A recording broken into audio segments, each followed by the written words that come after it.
يا قدير يا حكيم يا موتي دجي سمي حديث القرآن خير من جاسس حكمي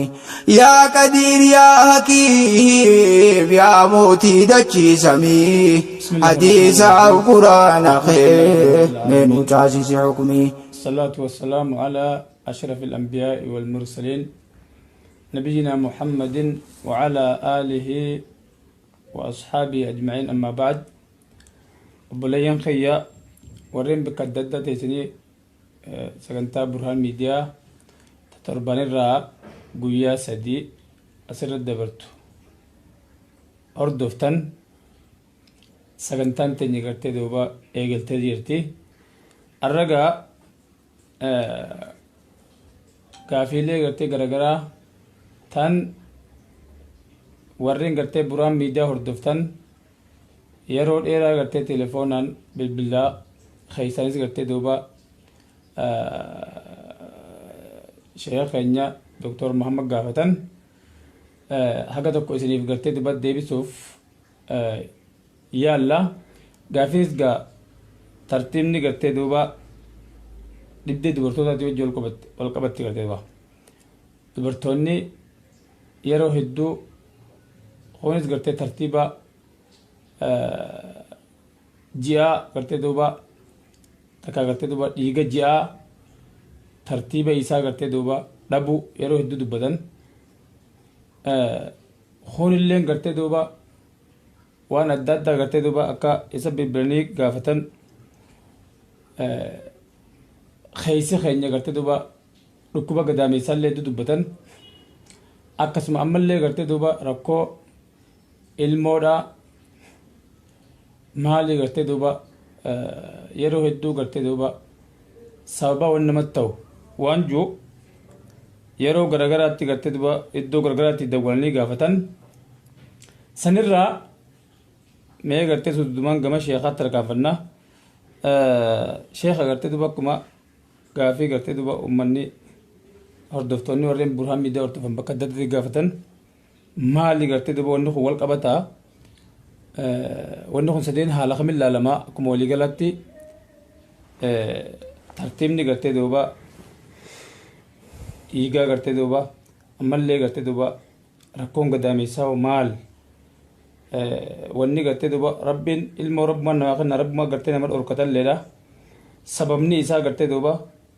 wanni gartee duuba isin qorattan maaltu gartee waan kanaafillee sababa ta'a. بسم الله الرحمن الرحيم الحمد لله رب العالمين الصلاة والسلام على أشرف الأنبياء والمرسلين وعلى آله وأصحابه أجمعين. قافين تينيا تاران تناكماتنا قافتتي واي دبدي دبرتوتا ترراتي دبدين دبرتوتا asliin isii dhiiguma aadaa kanarraa kaati jechuudha. Intalti takka gaafa isiin dhalattee guddattee bakka dubrummaa gashaantummaa bakka sadarkaa dubrummaa geesse dhiigni itti dhufa jechuudha waan rabbiin aadaa godhe. Dhiigni kun ganamarraa ilaalamuu qaba. Dhiigni kun adeemsa keessa odoo deemuu yoo ida'e yoo waqtii dur itti dhufurraa ammaas booda'aane yoo matumaanuu irraa citee itti dhufuu dhabe sababaa dhibdi adda addaatiif saaxilamti jechuudha. Amma fakkeenyaaf dhiigni aadaa yookaan guddatee sa'aa bira dabree heddummaatu taate dadhabbii qaama isii irratti argamsiisaa fedhinnaa waan silaa feetu cufaahuu irraa hir'isaa fedhinnaa nyaataallee irraa hir'isaa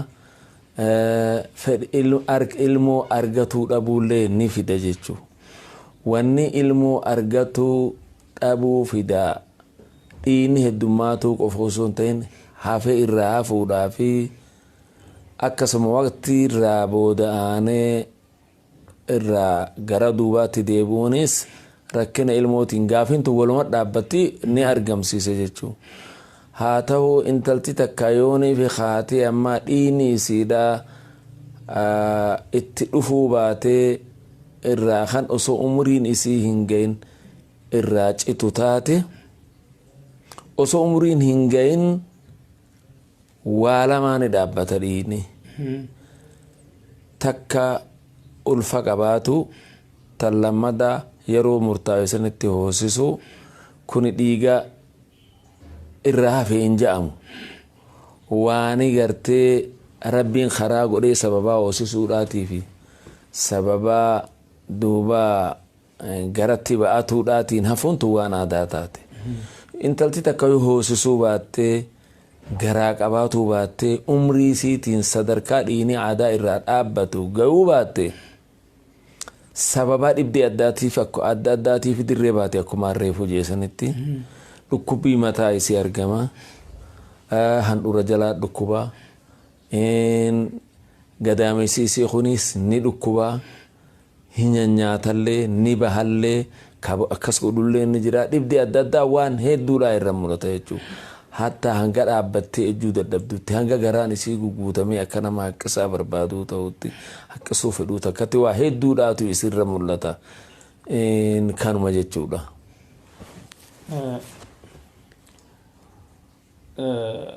Rakkoo ammallee gartee duuba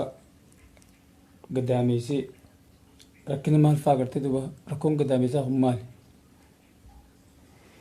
Gadaamessi kuni amma sababa ilmoo dhabuudha gadaamessa irratti tokko maniyyii dheeraa san qeebaluu dadhabu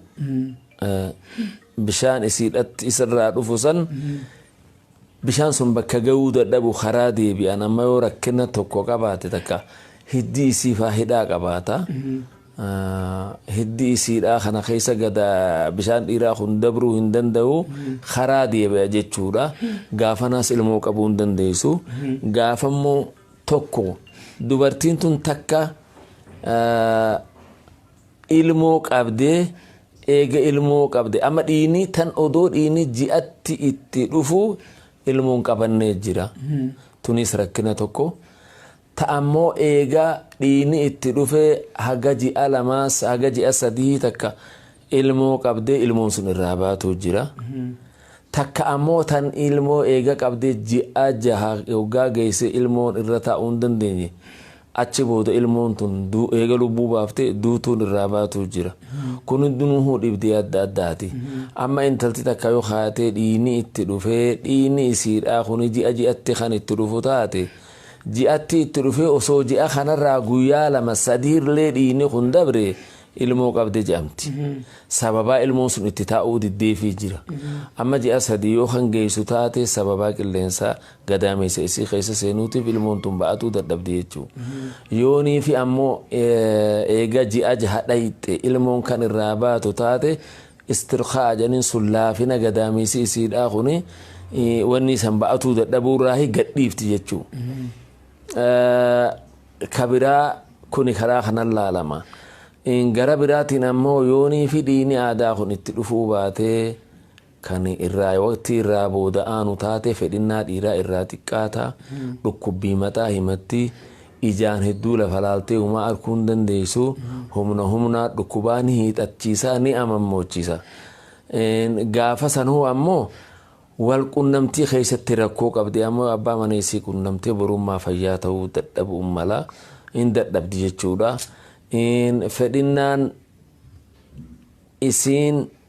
karaan isiin ilmoo itti arkattu kuni rakkina guddaa keessa jira amma fakkeenyaaf waan takka ta cufaadhaatii fi waan amma afaan qadaadamee cuqqaalamee jiru kana bishaan yoo gubbaan itti naqxe irraa bantu malee seenan karaa gadaamessi shahawaan dhiiraa dabru kun hidhaa qaba jechuudha kanaaf jecha bishaan dhiiraa kun gara sanitti ga'uu hin danda'an sababaa tanaan ilmoo dhabuu ni dandeessi jechuudha waa'ee ammaasii gara dhukkuba gadaamessaa hoggaa itti deebinu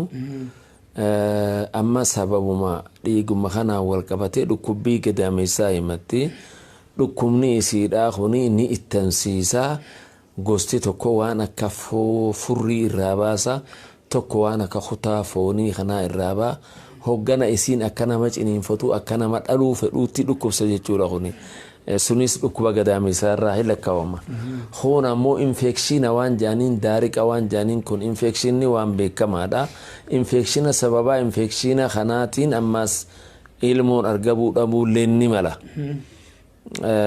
Fakkeenyaaf amma yoonii fi gadaameysiisee kun ni nyaataa ni ho'isisaa hoggaa ho'isise isaa barraa baasee mataa dhukkubsee gosti takka akka maraachuu isii feesisaa hirriiballee isa dhoorkaa tokkollee inni raffisaa rakkoo kana kan hundaa eessarraa dhufa sanumarraa dhufa jechuudha. Amma fakkeenyaaf intalti takka mataa kanaan na dhukkubaa jetti mataa kanaan na oowwaa jetti na dadhabsiisaa haqqisuu na feesisaa jetti rakkinni sun dhibdee mataa osoo hin ta'in dhibdee gadaameysaati jechuudha. Tanshi'aa dhibdee ichi keessa jirtu mataa isii dhukkubsiisee dadhabsiisa. Kanaafuu gaa rabbii waa cufaafuu beekee dawaa godhee jira.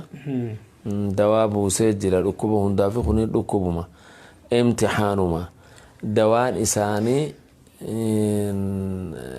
yoonii fi bifa ammaan tana dubbatu kanatti itti argamu taate naannawuma ogeessa toora isii jiruu gaafattee dawaa san fudhattee itti gargaaramtu rabbiin dawaa isiif godha jechuudha. Yooniif immoo nu qunnamuu dandeessi bilbila keenya kanarrattillee nu gaafattee dawaa gara keenya kanallee ni argatti jechuudha. Kanumaafuu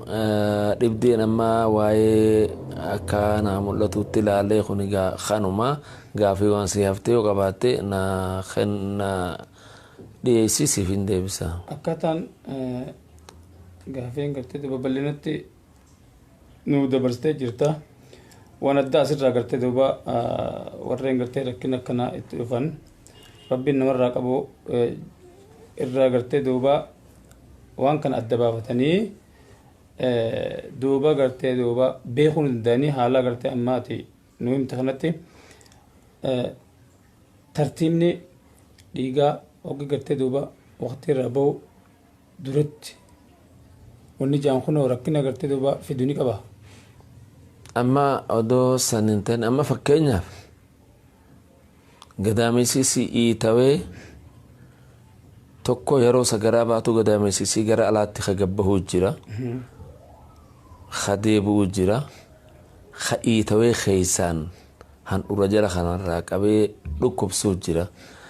Kana gaafa immoo wanni akkasii sun kan isii mudatu taate dawaa hedduu gara jalaa kanaan isii kennama.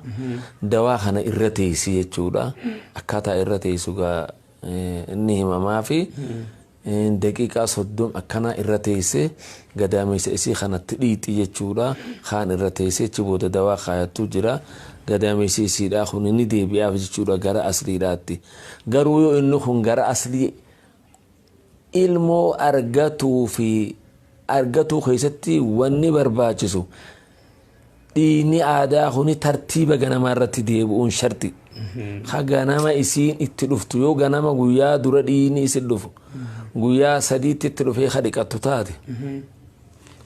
eeganaa dabree guyyaa 5 kan hidhaatu taate eeganaa dabree guyyaa tokkoo fi halkan tokkotti kan dhaabbatu taate dhiibdee tokko jenne akkuma amma dabarsinetti. Gaafana maaltu isiidhaaf barbaachisa? Gara nama waan kana furmaata beekuutti mala isii barbaadu. Yoonii fi dhiini kun dhukkuba sanirraa fayyuullee ni jabaata. Kanumaafuu waliigalatti wanni barbaachisu yoo balaan tun kan isii haala kanaan tan jenne tun hundi mudatu taate furmaata isiidhaa gara keenyaan bilbilaan nu gaafatanillee yoo naannawa isaaniitti dawaan argamillee waan himamuufii jira. Yoo waan isii fi mamusaniin kan ammoo itti wayyaa'uu baatu taate dawaa gara keenyarraa argattu jira. Karma saniin isaan gargaara jechuudha. Izni rabbitti. بإذن الله القاضي ربين فيا إسان ما فخنا أمو سببا أباتو قرتي دوبا قلتا دوبا نبدأ بفي خنال قرتي دمت بفتول نما خينيا قرتي دوبا نما سلامة ودور بالراق أبو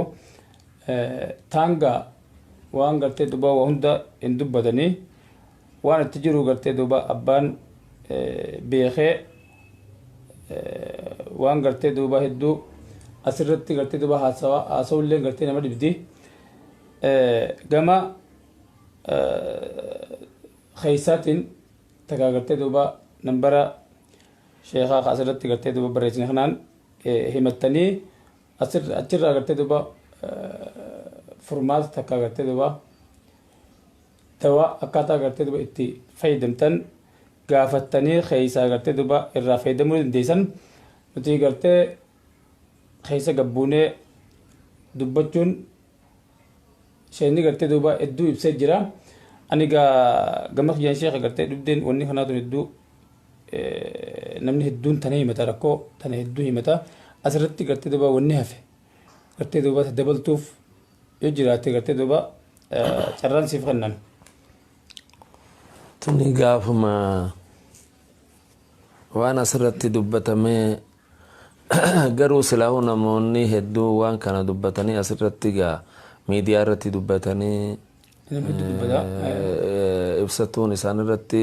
yoo ulfaatillee gara bilbila keenya kanaan bilbilanii rakkoo tanarraa dhuunfatti akkuma amma duraan nu gaafatan itti nu gaafatan furmaata itti argatan jechuu. Kanaafuu gaa rabbiin dhukkuba buuseetuma waliin dawaa buusee dawaan isaanuma jira nama tokkollee dhaafuuyi. Dhibdeen kun ammoo amma dubbanne kun yoo hani dheeratu taate rakkoo guddoo isaaniif fida. Kanaaf jecha gaa yoo rabbi jee fuulduratti namoonni dhibdee kana qaban nagaafatanii akkasitti deebisaa isaaniif nin kenna kanumaan hanganuma irratti si gabaabsa irraan tan rabbi fedhe. Jazakallahu khairan sheekha hedduu galatooma obboleeyyan waan gartee duba ibsa sheenni asirratti gartee duba nuuf kenne kana fayyadamtanii namoota gartee duba ogummaa waan kanaa qaban kan rabbiin isin laaffise gaafattanii فرمادا إن شاء الله تعالى يا ربين قدام قرتي دوبا ننفده أرجعوا دنديسن أما جا تبدين أما الدنيا رتي أما هاسوا تاتي ياده نمط تاتي قدام جا سالي نما خنيا قرتي بكرة نما خنيا دو ربين جلابا سو تبدي قرتي دوبا ركوبا مكان كورونا جامو ربين سبحانه وتعالى dandeettii isaatiin gartee biyya chaayinaa keessatti uume san akkamitti gartee jalaa baanaadhaatti addunyaan guutuun yaaddoo keessa jirti isinillee warraan gartee duba islaamaa bakka hirteen rabbi isinirraa qabu duuba du'aallee jabeessaa godhadhaa insha allahu ta'ala gartee duba waan irra dubbanne kana gaa keessan wanni gartee isinirraa hafee jiraate akkaataa gartee duba isin himattaniin ogeessa gartee duuba dawaa aadaa gartee duuba Dr. Muhammad irraa argachuu dandeessan insha allahu ta'ala gartee duuba arraaf sagantaa teenya gaasmara xumurraa sagantaa itti aantuun hanga walitti deebinutti nagaatti nuuf jiraadhaa. هذا وبالله التوفيق والسلام عليكم ورحمة الله وبركاته.